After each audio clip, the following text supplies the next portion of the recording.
It feels a little bit like Beyonce opened and we're going after.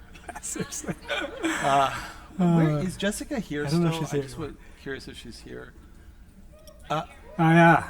I want to work for you, and we can just end the conversation right now and just come and so thank you, but also not thank you for setting the bar the way that you did.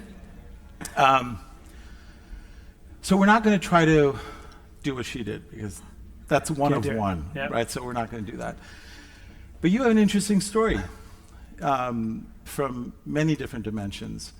You were the founder at Ginger, which became part of Headspace. And you are undergoing not one, but two transformations at the same time. Please tell the audience this small little endeavor that you're undertaking. Yeah. Well, sure. Thanks for having me, and thank you for the opportunity to share honestly what is a journey that we're in the middle of. I think we've been describing it as we are very much in the messy middle of a 15-year transformation. So I co-founded Ginger 15 years ago now, back in 2011. We merged with Headspace in 2021. Could you remind people what Ginger did? Yeah. Ginger was on-demand mental health. So think about it as access to care and to mental health from your phone, from your desktop, 24 hours a day, 7 days a week, and typically under 60 seconds. So really fundamentally trying to solve the mental health crisis that exists in this country and around the world, the fact that most everyone who needs access to care typically couldn't get it, and they certainly couldn't get it in a way that was affordable or accessible or high quality. And so we really set out to deliver on that promise. AI was very much a part of sort of our founding story, came out of research we were doing at MIT at the Media Lab about 15 years ago, originally kind of selling into clinics, hospitals, and then eventually becoming a virtual care provider. And we then merged with the Headspace team, who had built an incredible consumer brand that's known and loved by millions and millions of people around the world, and was started particularly in meditation and mindfulness. And through the merger with Ginger, really have evolved the brand into a mental health companion. So think of it like lifelong mental health support. And so the two transformations that you're undertaking right now, one is, it touches on like going AI native, and you can talk about that, but also you're moving from being a mindfulness meditation app, which is how I know Headspace, to being something much, much bigger. Yeah, that's right. So the product has been evolving for the better part of, since we started, but really over the last, frankly, 10 years, which was that we knew that there was just this incredible labor supply, a shortage of providers, right? Most people who wanted to try to find a therapist or a psychiatrist had to wait in line weeks, if not months, to find care.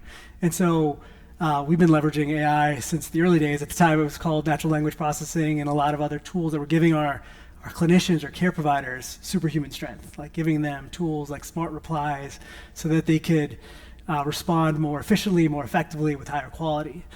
Over the last few years, that evolution has actually been directly delivering support to our members through a product we launched called Ebb, which is leveraging Gen AI to deliver coaching and really companionship support through a chat interface to our members. And so that's on the member side of the house. Over the last, probably 18 months now, we've been on this evolution to transform how we operate. And so I think, Jessica's session earlier highlighted this fundamental point, which is at Headspace, we had this company value, beginner's mind, which is to say, if you woke up today as though it was your first, how would you approach it? If you looked at it with fresh eyes and a fresh perspective, how would you reimagine or reinvent every experience, every workflow, every job to be done? And in a world of AI, everything could change. And so that's the transformation we've been on over the last 18 months, is now,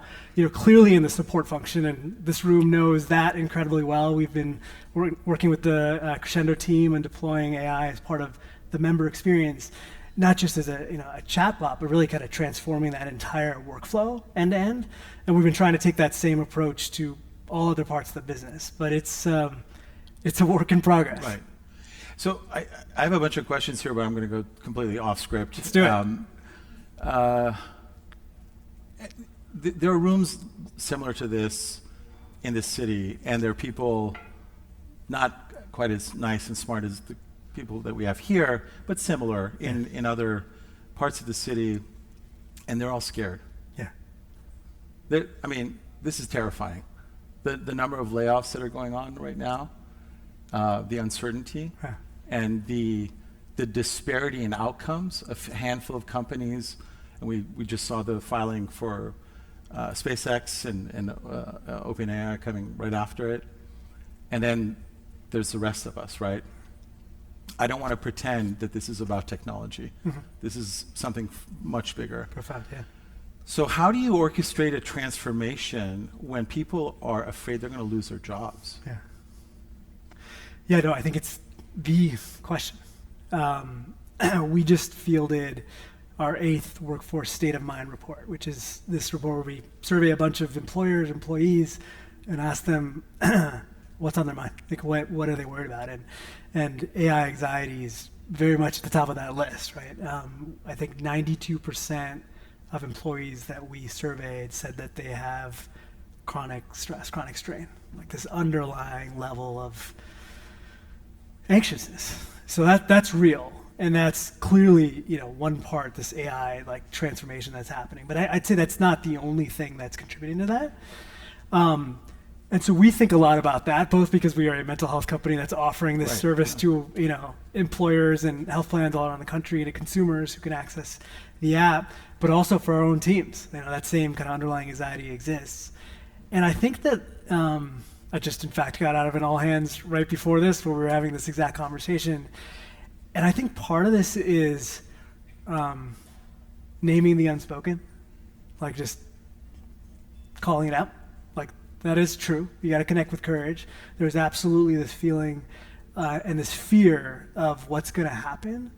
But, you could approach it kind of with, I think to the earlier speaker here, with this head in the sand, like, not me, or you could approach it with like relentless curiosity. And in a world where everyone is going through that same transformation, there's actually an incredible amount of opportunity to like rethink how you work. And so, as a leader, I think what that means is that we all have to model that. We all have to own it. We all have to name the fact that, I feel a degree of anxiousness. That anxiousness comes from the fact that things are all changing. And I think but I think there's shared camaraderie and sort of a recognition and understanding, like, hey, we are all going through that, but we're in this together. We have a commitment to helping you learn, transform, adopt these skills, and we're going to actually work with you to rethink your jobs and the roles that you play so we can be more effective. But it is very much kind of underlying current. Okay, I'm going to channel a little bit of my natural cynic. Okay. Do it. Yeah. I don't see CEOs replacing themselves, right? We are asking people to transfer their knowledge to a bot or to an agentic system. And in many cases, I mean, some of the companies are publicly saying that, yes, we're replacing these people with AI, right? So there's this like tension between like the knowledge that the human has and we're having to give it, because the AI is only as good as the people that are working with it. Knowing that you have consciousness and you're not a tech bro, like I know you, I say that I'm typecasting here, but it's an appropriate typecast, I think. How do you, and I do believe what you're saying, like there's a wave coming. We actually have to swim towards it and get out to open water, not be standing around the shore as the tsunami is coming in. The two questions that I have for you, now I'm completely off script here. Is there a way to create shared outcomes, right? So that like if the company does better, the people that are helping the company do better are participating in that, right? And then the second is that, I believe that leaders should lead, right? What does that look like for you? What's your personal AI transformation? I think Jessica shared her own AI stack and what she's doing. Like, how are you going about that? We're getting philosophical now. Look, I think that there is I fundamentally believe in abundance and not a scarcity mindset. I think that one of the probably best clinical frameworks actually that I learned over the last 10, 15 years of being an entrepreneur and being in the space is the concept of dialectical thinking, like dialectical therapy. The notion that like so many people think most problems are either or, human or AI, meditation or mental health or subclinical or clinical. There's all these kind of framings that we have, and the reality is it's a both and. And I fundamentally believe that both can be true at the same time. Like AI is absolutely going to take over a number of jobs that are repetitive, that are automatic, that are, I wouldn't even say low level, but just that are rote, right? But they're going to then free up that capacity to go do some incredible work and move up the stack, right? And deliver a different level of experience and service that was never possible. And for the right company, I think there's definitely a narrative, which is to say, okay, hey, that's the reason we're going to eliminate a certain portion of the workforce. But I think to the conversation we were having earlier, like if you think about reinventing how a company operates and functions, you may start to think about new roles and new jobs that never existed before that now exist. And I think that's the opportunity we have. And I think that's the opportunity as a leader, as a CEO, COO, or as the lead of let's say a support function, is you have a chance to now start to think about new jobs you get to do that were never possible in the old world. And I think that's incredibly freeing. And as a result of that, you can start to think about taking on or getting paid for outcomes very differently, right? Like not getting paid per transaction. We're in the business of getting people better. We're in the business of emotional support, reducing stress, improving anxiety, reducing depression, and we get paid for improvements in those outcomes, proving that people got better. That's ultimately our North Star. And everything we do to get you there, whether that's help you talk to a coach, access some mindfulness and meditation, talk to a psychiatrist and get medications, that mix of products and resources that you use, that's on us to discover what combination will get you there faster. And so I think that's the opportunity. That's the I'd say the optimistic view and lens I have. And there's certainly there is going to be a wide scale transformation of big parts of multiple workforces that we're going to have to work through. And have you thought about how you sort of share in the outcomes with the workforce? Yeah, I mean, I think that was the promise, at least conceptually, of things like equity and other instruments that were at least one way to share in the upside and share with, as a company does better, its workforce does better. I think the only other part of the question that I didn't answer directly was, as a leader myself, I am both. I wake up every day, both anxious of some of the changes that have happened, but fired up with the opportunity to go out and build myself. I think this notion of roles starting to collapse, I've been talking to a lot of other COOs and support leaders of how this is the golden age of the operator. You get to start to go do and build things that for the longest time you had to go, throw over to the other side, the other fence. And that's super exciting and super exhilarating. All right, I think I sent you the Bell Hooks book. You did, yeah? Yeah, All Is Love. She says, to know love is to speak the truth to yourself and to others. There are billboards everywhere here about AI and how good it is and all of that. I was a partner at Accenture. I get paid by big companies to go and help them with some sort of transformation. I mean, this is all we did. PowerPoints and flying around the world, that's all we did. And this audience didn't come here for that. They came here for something that doesn't make the headlines, that's something that maybe didn't go well, that they could learn from, maybe take back to their own organizations. Tell them what they don't know to help them from some of the heartaches maybe that you experienced.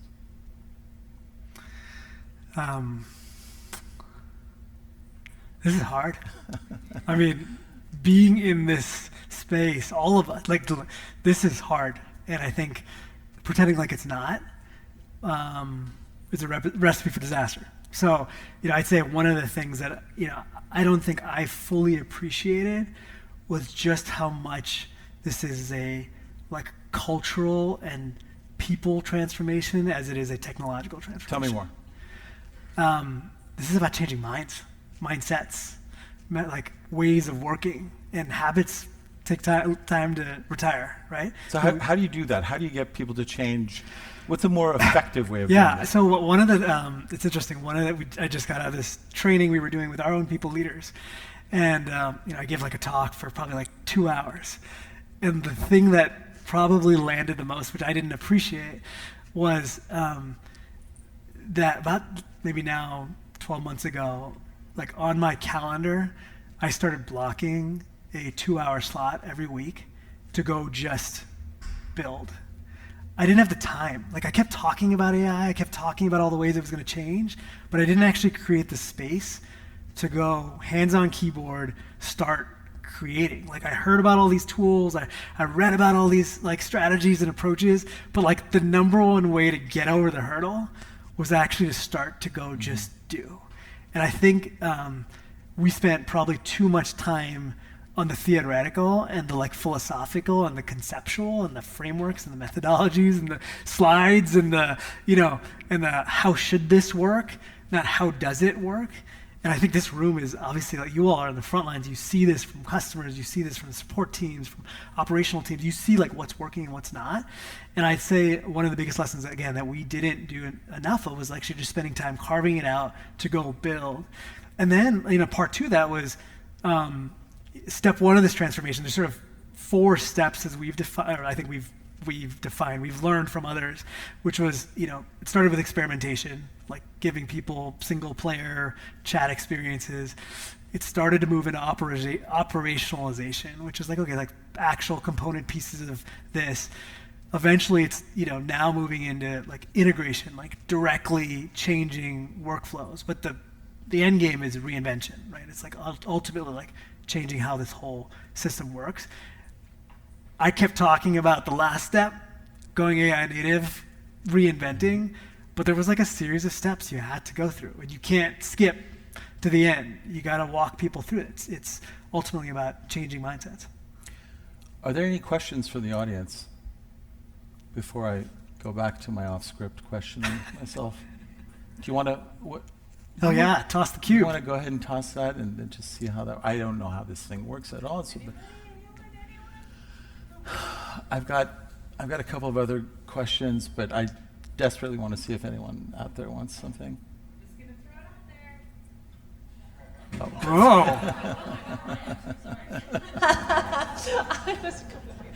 there. Oh. Well, I actually get to work with Karan quite often. We're at the Headspace team. Hi, Karan. Hey, Wiki.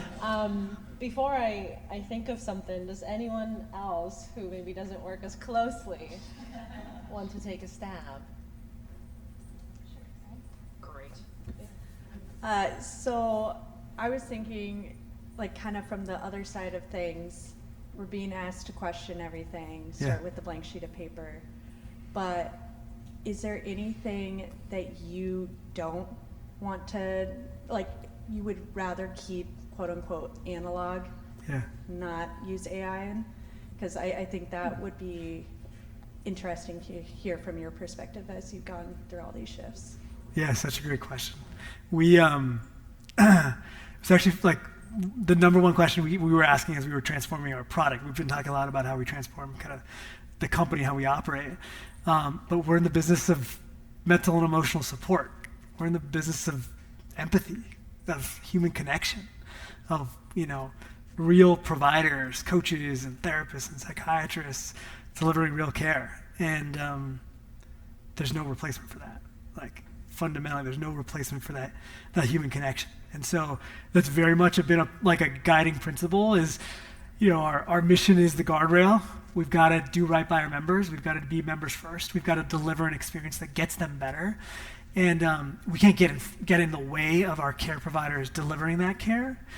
But, and we want to give them superhuman strength. And we want to give them tools and resources and context. We want to give them, they've got, let's say, an hour session with a member once a week. What happens in the 167 hours that happens in between those sessions? Right? Can we start to give that member coaching, journaling, AI prompting, resourcing that can kind of give them leverage. So it's not instead of or a replacement for that one-on-one, let's say, therapy, but rather an augmentation to that experience. And that's been a really important part of this. And I'd say there's probably like a parallel in every organization of like the things that are like fundamentally human that we want our people to do and only them to do. And we want to do and move everything else to the AI. To the AI agents, right? And like thinking about, on the org chart, we now have a collection of people and a collection of agents, all of which are working together. And the agents are doing some jobs and the people are doing other jobs, and sometimes they're working together. But they're not necessarily a replacement for. And I think that's the trap.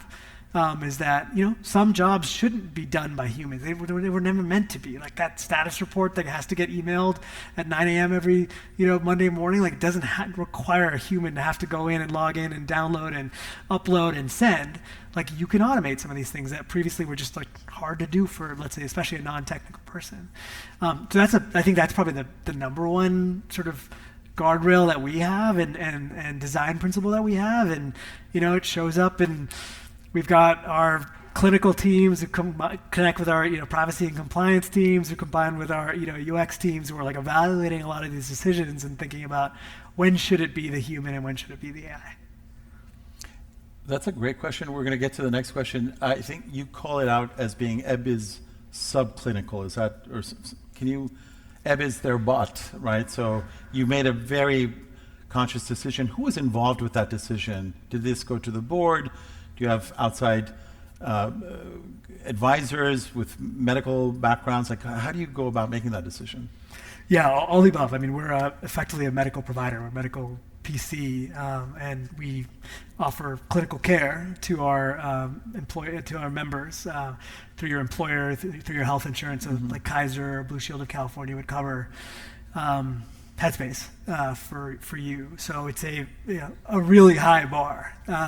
So yes, Ebb is what we call a mental health companion, and it is subclinical, meaning it doesn't deliver licensed clinical therapy.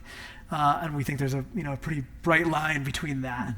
And that decision required our chief medical officer and our privacy counsel and a whole other folks to make sure that we were on the right side of that.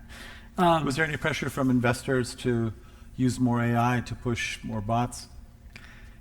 They're not here. You can tell us. Yeah. No, look. I mean, going back to the first, the guiding principle. Like, if you were building the company from scratch, you would have to at least ask that question, right? And then that's honest. So I think it's a question we asked. Yeah. Forget about the board, right? And then, but going back to the conversation, the question earlier, it was sort of like, well, what is the appropriate space for the humans and the clinicians, and what are the places in which the AI can actually do a great job? And I think there's jobs that existed within that care stack that are subclinical, that aren't licensed, or rather diagnosed, let's say, depression or anxiety, that we could have our coaches or our mental health companion actually be a part of delivering that support. Excellent. So, question back there. So great conversation for humans, and you mentioned outcomes. Yeah. So it's hard to measure outcomes. It is. You think they're objective or meaningful. So how do you approach measuring outcomes given all of the subjectivity and the nuances of your space? Yeah, I mean, especially in mental health care, it's honestly, it was part of the founding story when we launched many years ago, because there is no blood test for your depression. There's no easy way to measure stress, and it's largely self-reported, right? And so, to be frank, that's still the state of the art in our space. We use kind of two clinical instruments called the PHQ-9 and the GAD-7, which are basically a 7 and 9 question survey to measure anxiety or depression scores. So that is one of the key measures that we use to prove whether someone got better. But we're inventing new ones. We're testing new ones. We're experimenting with looking at conversations, using actually AI-based QA tools that allow us to now QA like every conversation, where previously we were only able to sample a percentage just because we just didn't have enough humans to go do that. Now we can actually look at all conversations and see what's working, what's not, how do we use that data to feed that back into training our clinicians. The same is true for our AI agent that we launched in partnership with the Crescendo team that we call Sky, that's doing an incredible job and deflect, now resolving something like 60 to 70% of tickets that are coming in. And so it is it's subject, some of it is subjective, so it's qualitative assessments, and some of it's, quantitative in the form of some of these survey tools that we're using to measure.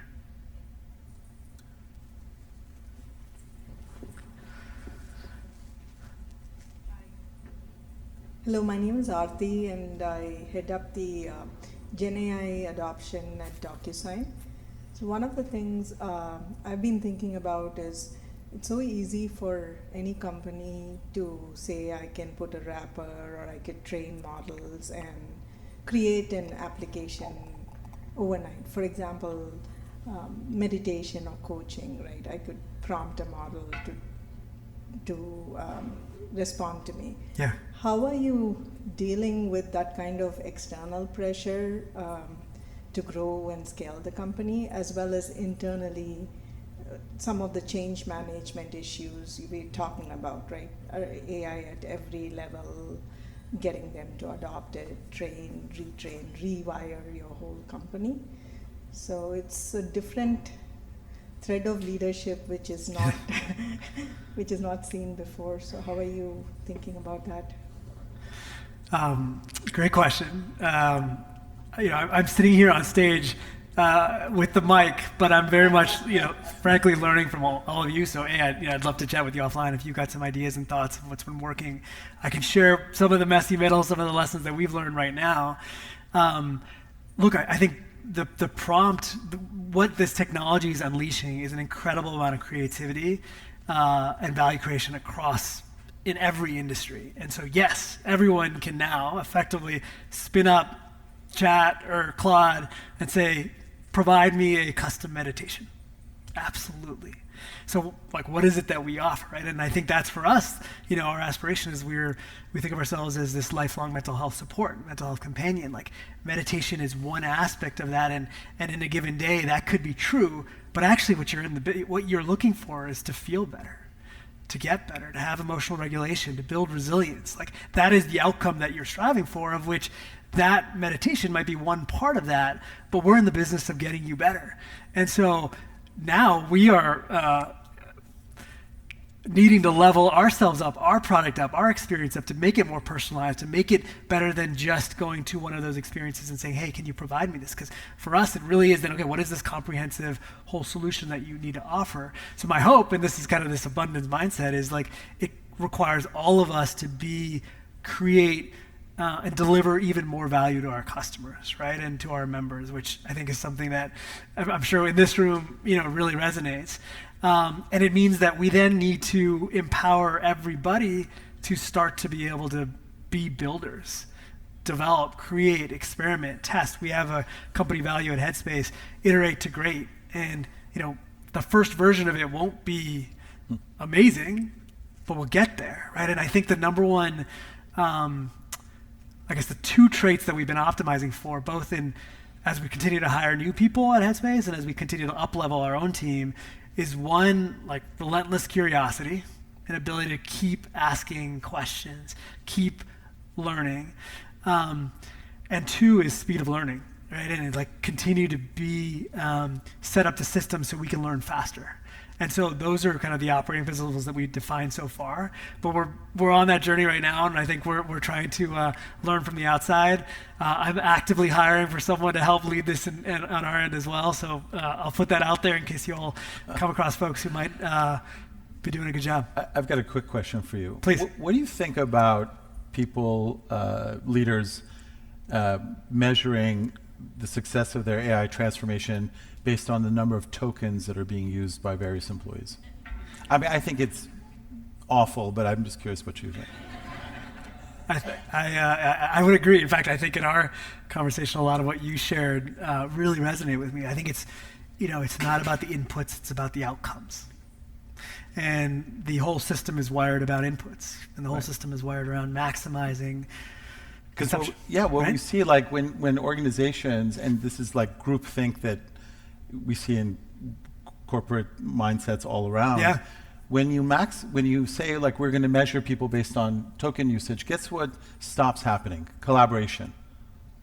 People everything is built bespoke, right? Yeah. Because incentives drive outcomes, Yeah. right? So I'm glad we're on the same page. I just wanted to share that and make sure any other questions before yes? So I'm currently a Crescendo customer, actually, from Partner Hero. And Thank you. yeah, it's great. I love the team. Right now I'm struggling with getting a few of my senior executive team to adopt some of the tools we are already paying for with you. One of those, we're already paying for them, we just haven't adopted them. So I'm having a little bit of trouble getting my IT teams to give you access. I'm struggling with other senior executives that want us to adopt other AI models. And then I'm also struggling with my own team I do technical support, that they are afraid to use the AI, and we're getting measured by token usage. They're afraid to use it because they're afraid it's going to replace their jobs. And so they don't, plus they feel like it's more work because sometimes we'll type in a question, the AI will sort of hallucinate what it thinks it's the answer and it's not. So then they have to go in, correct the answer, and tell it where it should be getting the information from. And so my team doesn't want to even use it, even though eventually it would help them do their jobs faster, more accurately. But I'm getting a lot of pushback almost in all areas. So, and this could be for either one of you. Yeah. How do you sort of get the folks to adopt, or I guess start the mindset change? You should start. Oh boy. Can I talk to you after this privately? No. I don't want to pretend that I have all the answers. That is a very thoughtful, important question, and I don't want to ad-lib. I can ad-lib here with him and do whatever. But I think I don't have the expertise to just make something up. What I'm hearing, though, there's some patterns that seem familiar to me. I'm not unfamiliar with some of what you're experiencing. I think that it would be flippant of me to just give you some, like simple mansplaining answer or something like that. I don't want to do that. So I can't follow that. If you want to do that, I know. I dare not try. No, I mean, look, I'll give one mental model that's been helpful because I agree. I've been there. I am there. Like parts of the organization where that might not be true, and other parts where we're very much stuck in that. One framework that I found to be helpful for me personally has been kind of taking this T-shaped approach to that problem. So there's a body of work that sounds like it's infrastructure related. Okay, what set of tools and infrastructure do we need, and can we start to consolidate on some so that it's not the Wild West, right? And so that at least there's some level of consistency, and InfoSec and security and others feel comfortable about the tools we're using, but we all agree, okay, these are the enterprise approved tools. And then there's the T, the vertical on that, which is to say, okay, then what jobs to be done could be solved with some of those tools, and getting really specific about a specific use case that you're working towards. Because I think where I got stuck, I remember, especially in our early transformation, was trying to use all the tools for all the things rather than just taking one and saying, and then once you've identified one, and for ours, in fact, this Crescendo relationship and the deployment of Sky, this AI support agent, was an incredibly powerful just story that we started to use that became part of lore that we use both with our support team, because there was clearly this existential concern of, okay, does this mean I'm not going to have a human-based support team? And it's no, in fact, that's the Partner Hero and that's the Crescendo story. That's the human and AI. That's no, we need both working in concert to go deliver on this. But we could use that story. Like the number one thing that actually transformed was being able to recite that story in every conversation from then on to say, hey, look, 6 months ago, the team was drowning. We started to roll this out. It started it didn't work perfectly. There were problems with it, but it started to do some part of that really well and got better and better and better over time. And hey, can we try to replicate that here? And hey, don't talk to Karan, talk to Wiki and Ryan. Go talk to other people in the org who like was in your shoes and actually went through the same process. And sometimes they hit a wall and they have to restart, but sometimes they actually kind of got better. So that's, some early thoughts, but you should certainly talk to Shervin and get into some more specifics. To kind of maybe put a bow on this, I think one of the most underutilized skills that we have is storytelling. And I'm going to end with this very short story. In 1989, a major car company announced that they were entering the luxury car market. And the establishment at the time, Cadillac, BMW, Mercedes, they laughed. And they literally publicly humiliated this brand. And that brand was Toyota. And they launched a car company called Lexus. The first launch, there were two vehicles. One was a reskinned Toyota. They just changed the badge. And there was another car that came out about a year later. This was a brand new powertrain built from scratch. Toyota said at the time that Lexus was going to be different end to end, but it was less about what was under the hood, it was the complete experience. And for Cadillac at the time, and they were printing money. Some of you are very young, you don't know what a Cadillac is. But at the time, they looked at this Japanese company and said, you people go back to making toaster ovens or whatever you do. You don't know this market. 30 years later, 40 years later, we know that they were misguided.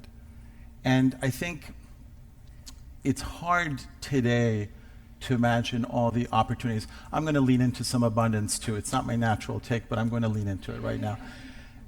It's hard to imagine what the future is like, right? If you were to go 20 years ago and 30 years ago and describe to someone the outcast, if you're a hip hop head, you know what I'm talking about. For the old MCs, they couldn't even imagine a category of hip hop with Andre 3000 and Big Boy, like the way that they came together and what they did. We're seeing something similar. I think we should be curious, but we should not lean too heavily on our priors in terms of this incremental vision for the future. That's why Cadillac is what it is today, because they underestimated what the future could look like. And I think that's our opportunity here. Thank you, everyone.